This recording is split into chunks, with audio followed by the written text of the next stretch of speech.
The thunder rumbled like a distant stampede, as Nora Gibson huddled beneath the awning of Nogales' only general store, watching rainwater cascade from the roof in sheets.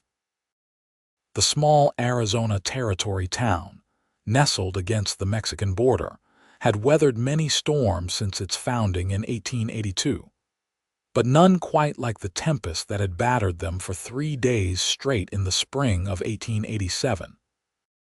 She'd been stranded in town since yesterday, the road to her small homestead likely washed out by now. "Looks like it's finally letting up, Miss Gibson," old Mr. Finley said, sweeping puddles of water from the store's entryway. "Might be able to make it back to your place before sundown if you're of a mind." Nora nodded, adjusting her sodden skirts. At 26, she'd grown accustomed to managing on her own since inheriting her father's modest property 2 years prior. "I suppose I'd better try. My chickens will be wondering where I've gone off to." The sky had lightened to a pearly gray when Nora finally guided her wagon out of town, grateful that the sturdy mare she'd borrowed from the livery seemed unbothered by the mud sucking at her hooves. The landscape bore the scars of the deluge: uprooted cacti, washed-out gullies where there had been none before, and debris scattered across the usually barren terrain. As she rounded the bend that would take her past the Thornton ranch, Nora slowed the wagon. Lucas Thornton had settled in these parts only 8 months ago, purchasing Old Man Wilson's struggling cattle operation with money he'd apparently earned working the railroads back east. She'd exchanged pleasantries with him in town on occasion, found him handsome in a weathered way, with eyes the color of a summer sky and a smile that appeared too rarely, but they were hardly more than acquaintances. Something made her pull on the reins now, though. The Thornton ranch looked wrong somehow. As she drew closer, she realized what it was: half the front porch had collapsed, and a large cottonwood branch lay across what remained. The storm had wreaked particular havoc here, with fence posts tilted at odd angles and the windmill spinning erratically, missing several blades. Nora hesitated only briefly before turning the wagon up the muddy track toward the ranch house. Neighborliness wasn't just courtesy in these parts, it was survival. She found Lucas Thornton standing amidst the wreckage of his porch, hat pushed back on his head, surveying the damage with a grim expression. He turned at the sound of her approach, surprise evident on his face. "Miss Gibson," he said, touching the brim of his hat. "Didn't expect to see anyone out in this mess." "I was heading home and saw the damage," she replied, climbing down from the wagon. "Is everyone all right?" A flicker of something pain perhaps crossed his face before he nodded. "It's just me here, madam. Horse is safe in the barn, cattle mostly accounted for. House took the worst of it when that tree came down." Nora looked at the splintered wood of what had once been a welcoming porch. "Well, Mr. Thornton, I came to offer help. I'm handier with tools than you might expect." He seemed about to refuse, pride stiffening his jaw, but then his eyes drifted to the extensive damage again. "I'd be much obliged for an extra pair of hands, Miss Gibson, though it's no work for a lady." Nora was already rolling up her sleeves. "Then it's fortunate I've never claimed to be much of a lady, Mr. Thornton." The ghost of a smile touched his lips. "Lucas," he corrected. "If we're going to rebuild a porch together, we might as well use our Christian names." "Nora, then," she replied, and was surprised by how right it felt to hear her name in his deep voice. They worked until dusk, salvaging usable lumber and clearing away the debris. Lucas proved to be a methodical worker, explaining his plans for rebuilding as they toiled side by side. By the time the sun began to set, they had cleared the area and stacked salvageable materials. "You'd best head home before dark," Lucas said, looking at the purple shadows stretching across the land. "The roads won't be safe." Nora glanced toward the horizon, knowing he was right but reluctant to leave the job unfinished. "I'll return tomorrow," she promised. "We can start rebuilding proper then." He nodded, and something warm flickered in his eyes. "I'll have coffee waiting." True to her word, Nora returned the next morning, bringing with her a basket of fresh biscuits and preserves. Lucas had indeed made coffee, and they shared a brief breakfast before setting to work. Over the next several days, a routine developed. Nora would arrive by mid-morning, bringing some small contribution to their midday meal, and they would work until the light began to fade. Slowly, the porch took shape, stronger than before, with sturdy posts and carefully fitted planking. They talked as they worked, carefully at first, then with increasing openness.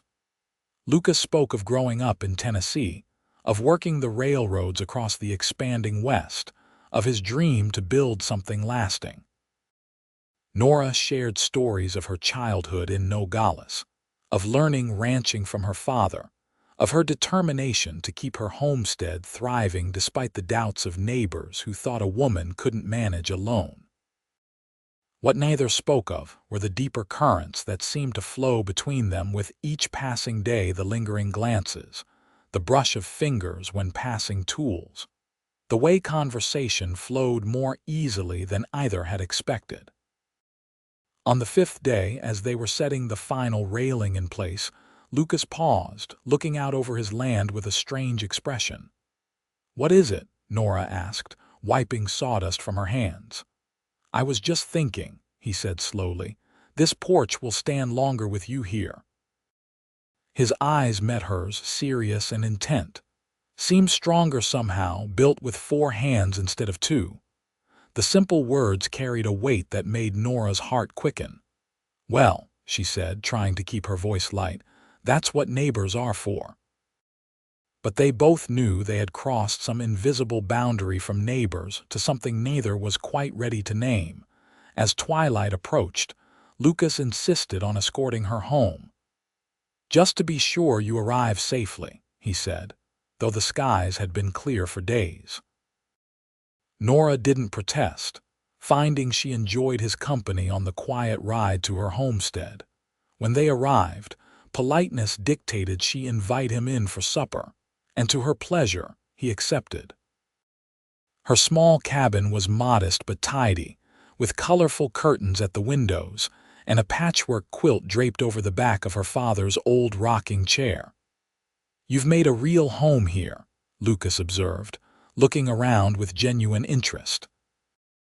"It's not much," she replied, suddenly self-conscious about the simplicity of her surroundings compared to his larger ranch house. "It's honest," he said. "Shows the hand of someone who cares." Over a simple meal of rabbit stew and cornbread, they talked more freely than they had before, away from the labor of building.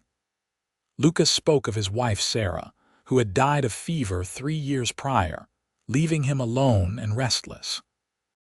Nora shared her own loss: her father's passing, her mother gone many years before, the decision to stay and work the land rather than sell as many had expected her to do.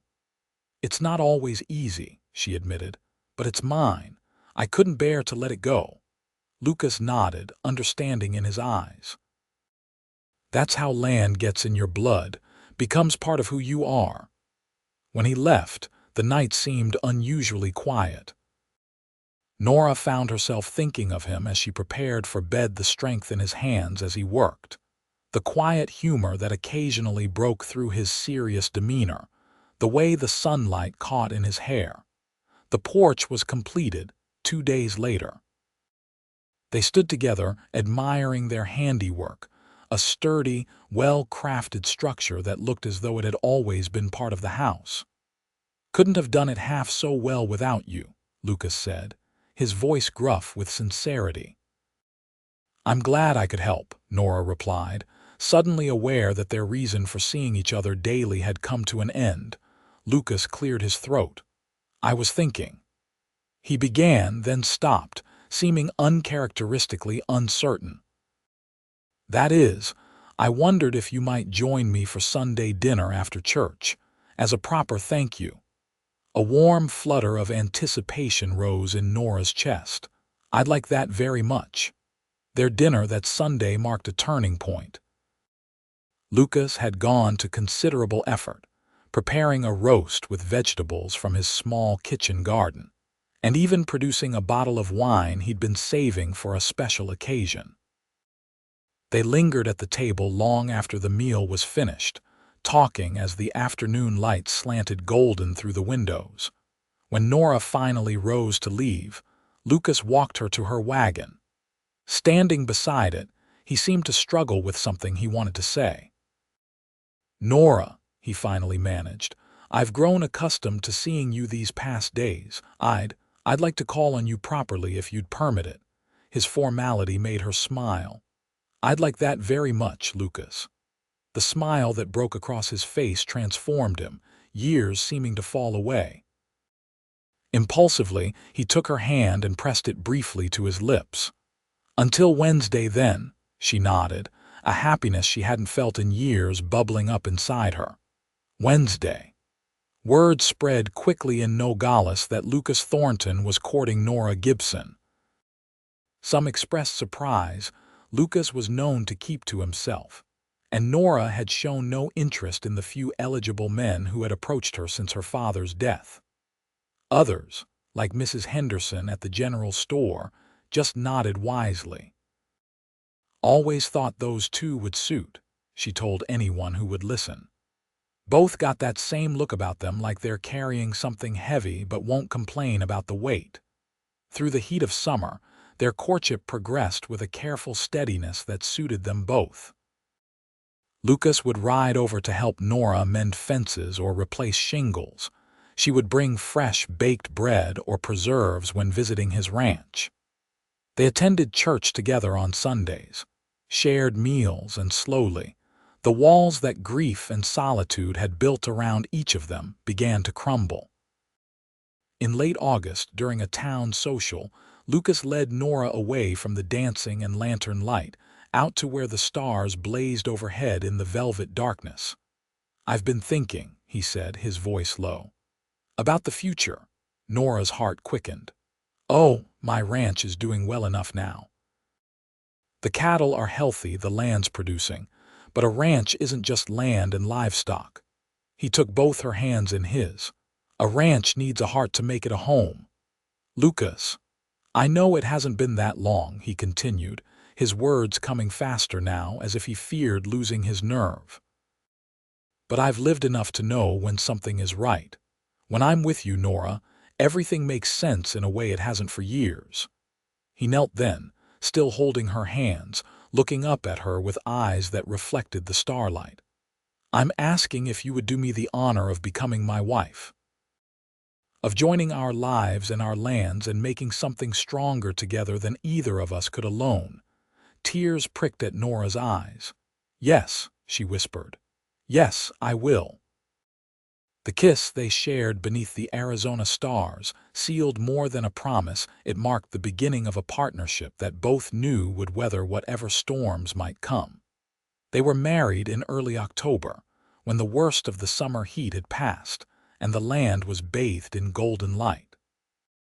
The ceremony was simple, held in Nogales' small church with most of the town in attendance.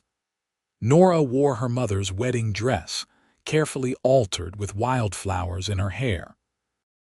Lucas, standing tall in a new suit, watched her walk toward him with an expression of such reverence that several of the town's women dabbed at their eyes. "Never seen a man look at a woman quite that way," Sheriff Parker commented to his wife. "Like she's bringing the sunrise with her." Their wedding night was tender, both of them nervous despite their years.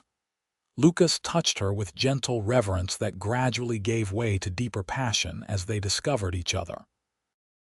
Afterward, lying in the quiet darkness with her head on his chest, Nora felt a sense of rightness, of coming home, that she had never experienced before. "I never thought I'd find this again," Lucas murmured, his fingers tracing patterns on her bare shoulder. "After Sarah, I thought that part of my life was over." Nora pressed closer. I didn't know what I was missing until I found you." They merged their operations, combining Nora's smaller homestead with Lucas's larger ranch. The work was hard but satisfying, made lighter by shared burdens and the joy of building something together. The porch they had rebuilt became their favorite place to end each day. Sitting side by side in the rocking chairs Lucas had crafted as a wedding gift, watching the sun set over their land. Winter came early that year, bringing with it unexpected challenges. A December blizzard rare for the region swept across the territory, burying the land in white and sending temperatures plummeting. They lost several cattle to the cold, and Lucas worked himself to exhaustion trying to save the rest of the herd. "You can't keep going like this," Nora insisted one night after he'd come in half frozen from checking fence lines. "You'll make yourself ill." But the next morning found him out again before dawn. When he didn't return by midday, concern drove Nora to saddle her horse and follow his tracks into the snow-covered hills where the cattle often grazed. She found him half a mile from the house, slumped in his saddle, burning with fever. The next week was the most frightening of Nora's life. Lucas's fever raged, his breathing labored as the doctor diagnosed pneumonia with a grim expression. "Keep him warm, get fluids in him if you can," Dr. Wilson instructed. "I'll leave medicine, but—" He didn't need to finish. They both knew how many strong men the illness claimed each winter. Nora refused to accept the possibility of losing Lucas.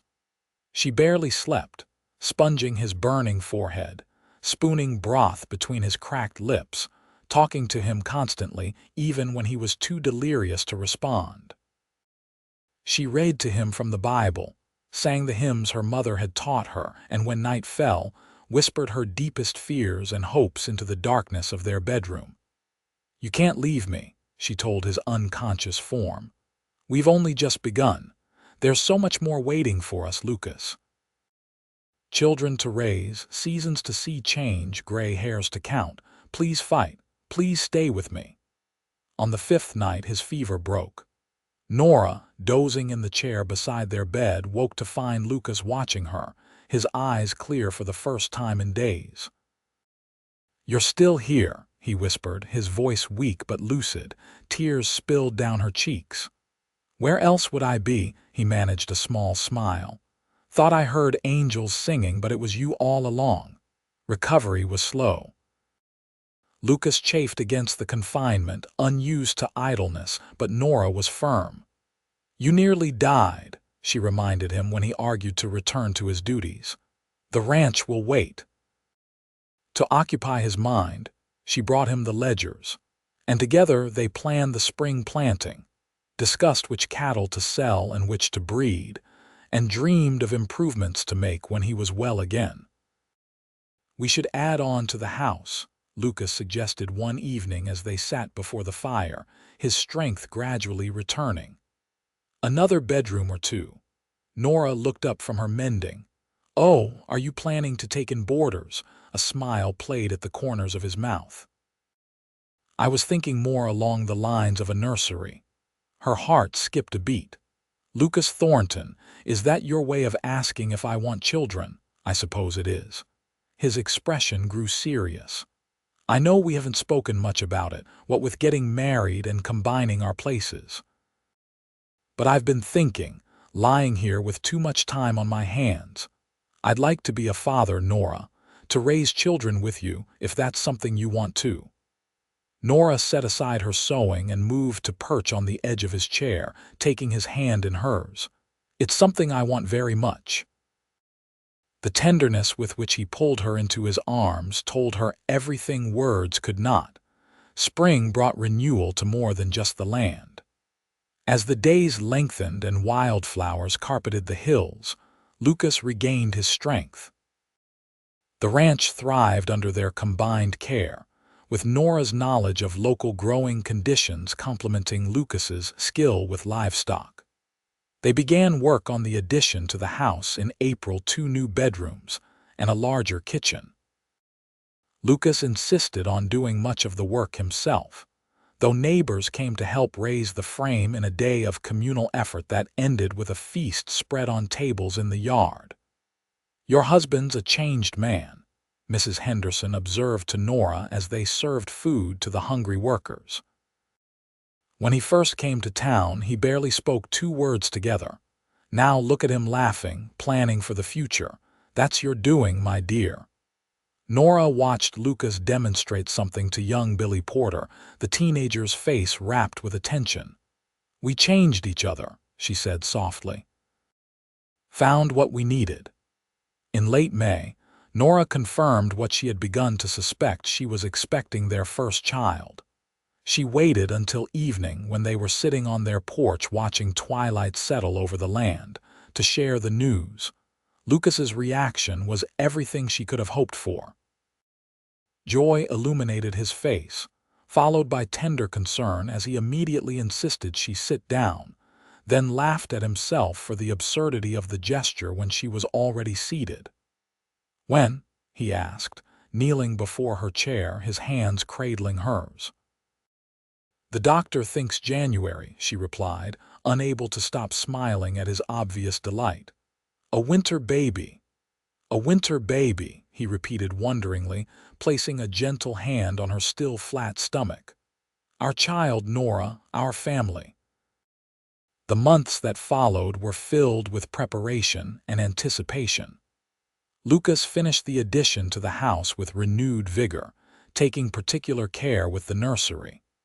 He built a cradle from pine harvested from the hills, carving intricate patterns of leaves and flowers into the headboard. Nora sewed and knitted baby clothes in the evenings, while Lucas read aloud from one of the books they'd ordered from back east. They discussed names, dreamed of who their child might become, and sometimes just sat in contented silence, marveling at the life they were creating together. Their happiness was not without shadows. In August, a sudden illness swept through the cattle, taking nearly a quarter of the herd despite their best efforts. The financial loss was significant, coming just as they'd invested in improvements to the ranch. "We'll manage," Lucas assured Nora, though worry lined his face as he reviewed their accounts. "We still have enough to see us through until spring selling." Nora nodded, trusting his judgment but concerned by the toll the stress was taking on him. "We have each other," she reminded him. "And the land. We'll rebuild just like we did with the porch." He smiled at that, reaching across the table to take her hand. "You're right. We've weathered worse." As Nora's pregnancy progressed, her world necessarily contracted. The long rides to check fence lines and cattle were replaced by closer work around the house and barn. Lucas took on more of the distant responsibilities, often returning home after dark, tired but determined not to let her see his exhaustion. One evening in early December, Nora waited on the porch despite the chill, wrapped in a heavy shawl, her hands resting on her rounded belly where the baby kicked vigorously. "What are you doing out here?" Lucas called as he rode up, dismounting stiffly. "It's too cold for you and the little one." "We missed you," she said simply, and the house felt empty. The admission made something in his face soften. He came up the steps, that same porch they had rebuilt together, and knelt before her chair, pressing his cheek to her stomach. "I'm sorry I've been gone so much." "You're working hard for us," she said, running her fingers through his hair. "I understand." He looked up at her, the weariness in his eyes giving way to determination. "I've been thinking. We need help around here, someone to take on some of the work, especially with the baby coming." "I've held off hiring because of the cost, but do it," Nora interrupted. "We'll find a way to manage the expense." Relief washed over his face. "I'll ride into town tomorrow, see if I can find someone suitable." Lucas returned the following evening with Miguel Sanchez, a young man from just across the border who had experience with cattle ranching. Quiet but capable, Miguel proved to be an excellent addition to their operation, allowing Lucas to spend more time close to home as Nora's time drew near. Christmas came and went, a quiet celebration marked by simple gifts and the anticipation of their greatest gift yet to come. New Year's found them sitting before the fire, Nora uncomfortable but content as Lucas rubbed her aching back. "Any day now," he murmured, his touch gentle. "Are you afraid?" She considered the question honestly. "A little, but mostly I'm eager to meet this person who's been kicking my ribs for months." Lucas chuckled, then grew serious. "You'll be wonderful, Mother. I've never been more certain of anything." Before Nora could respond, a sharp pain gripped her, different from the practice contractions she'd been experiencing. Her sudden intake of breath made Lucas freeze. "Is it time?" he asked, his voice tight with both excitement and fear. She nodded, gripping his hand as the contraction passed. "I think so, but there's no rush yet. First babies often take their time." Lucas, however, was already in motion, stoking the fire, bringing water to boil and sending Miguel to fetch the midwife from town. His efficiency made Nora smile despite the increasing discomfort. "We have hours yet," she assured him as he helped her to their bedroom. "Then I'll have hours to make sure everything is perfect," he replied, his determination making her love him all the more. The labor progressed steadily through the night. Mrs. Wilkins, the town midwife, arrived just before midnight, her calm competence a balm to Lucas's increasing anxiety.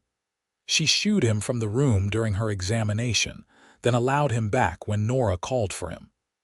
"Everything looks to be proceeding normally," Mrs. Wilkins informed them. "The baby is positioned well. Now we wait and let nature take its course." As dawn broke on January 2, 1889, Nora's labor intensified. Lucas remained by her side, wiping her brow, supporting her through contractions, and murmuring encouragement when her strength seemed to flag. "You're the strongest person I've ever known," he told her as she gripped his hand with surprising force. "You can do this, Nora. You're bringing our child into the world." With a final, tremendous effort, Nora gave birth to their daughter just as the morning sun crested the eastern hills. The baby's indignant cry filled the room, a sound so perfect it brought tears to Lucas's eyes. "A girl," Mrs. Wilkins announced, efficiently cleaning and wrapping the infant before placing her in Nora's waiting arms. "A healthy, beautiful girl." Nora looked down at the tiny face, red and wrinkled and utterly perfect. "Hello, little one," she whispered. "We've been waiting for you." Lucas perched carefully on the edge of the bed, one arm around Nora, the other hand gently stroking his daughter's downy head. "She's miraculous," he said, his voice rough with emotion. "Just like her mother." They named her Eliza Grace Eliza for Lucas's mother, Grace for the blessing she represented in their lives. In the days that followed, they adjusted to the rhythm of life with a newborn. The sleepless nights and constant demands somehow balanced by moments of such profound joy that neither would have traded them for all the rest in the world. One evening, when Eliza was about 2 weeks old, Lucas found Nora standing on the porch, the baby sleeping against her shoulder as she gazed out at the land bathed in sunset gold. "What are you thinking about?" he asked, coming to stand beside her. "Everything," she admitted with a small laugh. "How much has changed since that storm last spring? How different my life is now, how full." Lucas slipped an arm around her waist, careful not to disturb the sleeping infant. "Do you ever regret it, coming to help rebuild this old porch that day?" Nora turned to him, her eyes reflecting the last light of day. "Not for a single moment. It was the best decision I ever made." "For me too," he said softly. "When I said the porch would stand longer with you here, I had no idea how true that would be. You've made everything stronger, Nora, the ranch, our home, my heart." She leaned into him, their daughter cradled between them. We built this together, Lucas, and we'll keep building it every day." As darkness fell, they remained on the porch, rocking gently in the chairs Lucas had made, their sleeping daughter a warm weight against Nora's heart. Beyond them stretched the land they tended, the future they were crafting with their own hands, and the promise of many more years to come. Spring returned to Nogales, bringing with it the first anniversary of the storm that had brought Lucas and Nora together. Eliza, now 4 months old, was growing sturdy and strong, her eyes the same clear blue as her father's, her smile quick and bright like her mother's. The ranch had recovered from the previous year's losses. The new calves were healthy, the fields promising a good harvest, and Lucas had even hired a second hand, young Tom Bradley, to help with the expanding operation. To mark the occasion, Lucas surprised Nora by adding a swing to the porch wide enough for two, with a view of the sunset he knew she loved. "For you to rock, Eliza," he explained as he hung it from the sturdy beams they had placed together, "and for us to sit when the day's work is done." That evening, as they swayed gently on the new swing, Eliza sleeping in her cradle nearby, Nora rested her head against Lucas's shoulder. "Happy?" he asked, his arm warm around her. "Completely," she replied, and meant it with every fiber of her being. The future stretched before them like the vast Arizona sky wide open, full of possibility, and theirs to shape together. Whatever storms might come, they would face them side by side, building and rebuilding as needed, their foundation strong enough to weather anything life might bring. After all, as Lucas had said that day among the ruins of his porch, some things stand longer when built by loving hands working in tandem. Porches, ranches, families, hearts. And in the years that followed, as their family grew to include a son, Samuel, born 2 years after Eliza, and eventually a third child, another daughter they named Catherine, the truth of those words was proven time and again. The ranch flourished under their joint stewardship, becoming one of the most successful in the territory.